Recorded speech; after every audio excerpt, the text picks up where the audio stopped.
PM Narendra Modi सोमवार को देश के सभी राज्यों के मुख्यमंत्रियों से करेंगे बातचीत। सोमवार शाम 4 बजे होगी बैठक। कोरोना वैक्सीन को लेकर बुलाई बैठक। कोरोना वैक्सीन को लेकर पीएम का अहम बैठक होगी। किसानों के साथ बातचीत फिर से बेनतीजा रही। 9वें दौर की बातचीत में नहीं बनी फिर से कोई सहमति। 15 जनवरी को फिर होगी अगली बैठक।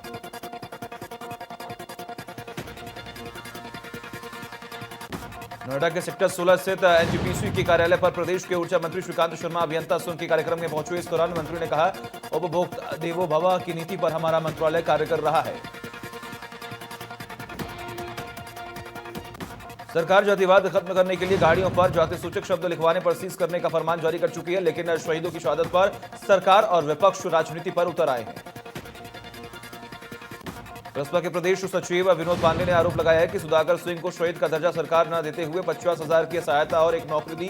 साथ ही स्कूल का नाम और एक सड़क का नाम शहीद के नाम करने के साथ मंत्री महेंद्र सिंह ने परिजनों की मांग पर गांव का नाम शहीद के नाम करने का आश्वासन भी दिया। लेकिन दूसरे शहीद श्यामलाल यादव के दरवाजे पर न तो कोई उच्च अधिकारी पहुंचा, न ही सरकार का कोई मंत्री। उन्होंने आरोप लगाया कि शहीद श्यामलाल यादव को न ही शहीद का दर्जा और न ही अनुग्रह राशि, नौकरी या अन्य कोई मदद नहीं दी गई। सीतापुर में बर्ड फ्लू को लेकर अलर्ट मोड। पोल्ट्री फार्मों की निगरानी के जारी के आदेश।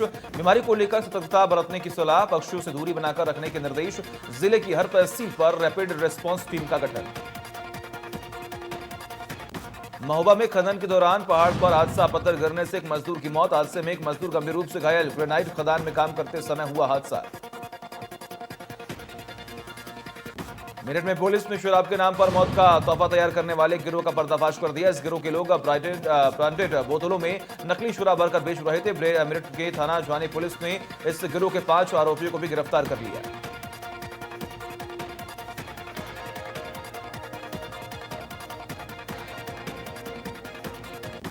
मिर्जापुर के नया जिलाधिकारी प्रवीण कुमार लक्ष्यकार ने कार्यभार संभालने के बाद मंडी अस्पताल का निरीक्षण किया। निरीक्षण में एक डॉक्टर सहित 4 लैब टेक्नीशियन अनुपस्थित पाए गए। सफाई को लेकर डीएम ने एसआईसी को निर्देश दिया। प्रतापगढ़ में एडीजी ने किया औचक निरीक्षण। निरीक्षण के दौरान मिली कई खामियां। सलामी परेड में खामी मिलने पर सिपाहियों की लगाई क्लास। 5 सिपाहियों को 1 किलोमीटर दौड़ाने की दी सजा। राइफल सहित दौड़ते सिपाहियों की तस्वीर कैमरे में हुई कैद। महोबा में परमानंद तिराहे पर स्वयंसेवी संस्था ने नेकी की कुटिया बनाई है, जिसकी मकसद गरीब और बेसहारा लोगों की मदद करना है। स्वयंसेवी संस्थान का कहना है कि अगर आपके घर में पुराने पहनने, ओढ़ने, बिछवाने के कपड़े हैं तो इस कुटिया में रख जाए, ताकि जरूरतमंद आकर यहां से अपनी जरूरत के हिसाब से सामान लेकर जाए। किसान आंदोलन के समर्थन में आज गुलाबी गैंग की महिलाएं भी कूद पड़ी। गुलाबी गैंग की कमांडर सैकड़ों महिलाओं के साथ महोबा में बुंदेलखंड किसान यूनियन के राष्ट्रीय अध्यक्ष के साथ एक निजी गेस्ट हाउस में मीटिंग का समर्थन किया है।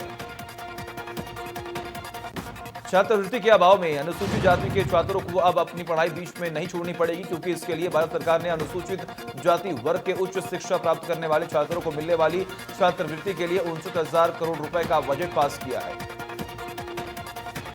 जिसमें 60% केंद्र सरकार देगी और 40% राज्य सरकार देगी। अनुसूचित जाति वित्त और विकास निगम के अध्यक्ष लालजी प्रसाद निर्मल ने बताया कि भारत सरकार ने इस योजना से अब अनुसूचित जाति के छात्रों को अब उच्च शिक्षा के लिए परेशान नहीं होना पड़ेगा।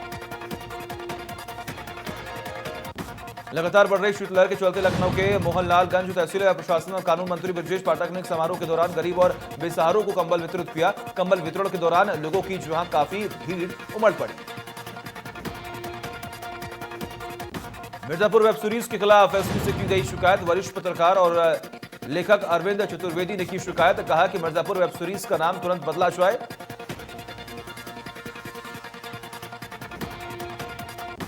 गोंडा से बीजेपी सांसद बृजभूषण शरण सिंह का जन्मदिन उनके पैतृक आवास से बड़े धूमधाम से मनाया गया। उनके जन्मदिन के अवसर पर मेधावी छात्र छात्राओं ने देशभक्ति कार्यक्रम का प्रदर्शन किया और परीक्षाओं में अच्छे अंक हासिल करने वाले छात्र छात्राओं को सांसद ने पुरस्कृत भी किया। फिरोजाबाद में 5,862 श्रमिकों को नववर्ष का तोहफा मिला। विभिन्न योजनाओं के लाभार्थियों को 2 करोड़ 85 लाख की सरकारी मदद दी गई। श्रम विभाग यह धनराशि श्रमिकों को सीधे खाते में भेजेगी। लखनऊ में एलजीए ने जेल रोड पर की बड़ी कार्रवाई। अभियान के तहत अवैध प्लांटिंग को किया ध्वस्त। साइंस सिटी के 90,000 वर्ग मीटर में की थी अवैध प्लांटिंग। वीसी के आदेश पर की गई ध्वस्तीकरण की कार्रवाई। साइंस सिटी के खिलाफ दर्जनों लोगों ने की थी शिकायत। देवरिया में बरियापुर में नए थाने को शुभारंभ। प्रभारी मंत्री राजा राम चौहान ने किया शुभारंभ। देवरिया के सांसद रविंद्र कुशवाहा रहे मौजूद। जिले के कई आलाधिकारी भी रहे मौजूद। मथुरा में कोविड-19 के वैक्सीन को लेकर सपा मुखिया अखिलेश यादव ने बाद अब बिहार के पूर्व स्वास्थ्य मंत्री तेज प्रताप यादव ने भी बड़ा बयान दिया। धार्मिक यात्रा पर वृंदावन आए बिहार के पूर्व मुख्यमंत्री लालू प्रसाद यादव के बेटे तेज प्रताप यादव ने कहा कि पहले पीएम मोदी टीका लगवाएं।